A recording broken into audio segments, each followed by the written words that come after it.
بسم اللہ الرحمن الرحیم۔ شروع اللہ کے نام سے جو بڑا مہربان نہایت رحم کرنے والا ہے۔ السلام علیکم ورحمۃ اللہ وبرکاتہ۔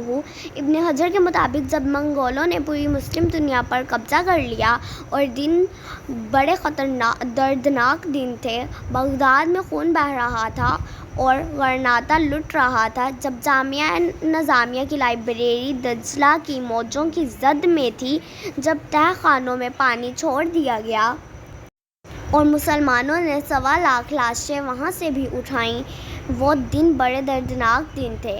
ایک منگول سردار عیسائی ہو گیا اور اس نے بہت بڑا اجتماع کیا۔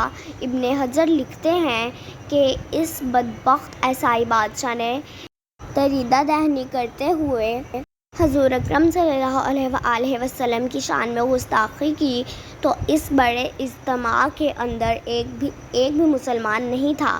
تو جب وہ حضور اکرم صلی اللہ علیہ وسلم کے خلاف بھونکا تو پاس بندھا ہوا ایک کتا جوش میں آ گیا اور وہ زور زور سے بھونکنے لگا۔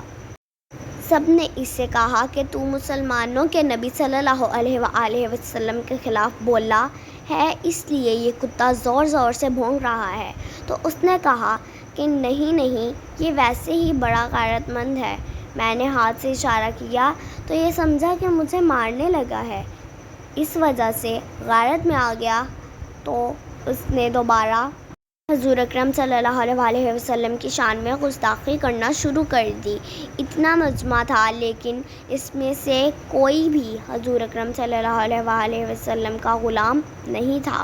تو تاریخ نے بتایا ہے کہ وہ کتا ایک دم رسا توڑ کر جھپٹ کر شیر کی طرح اس پر حملہ آور ہو گیا اور اس نے اپنے دانت اس کی گردن میں گاڑ دیے اور چھوڑا تب جب اس کو جہنم میں پہنچا دیا۔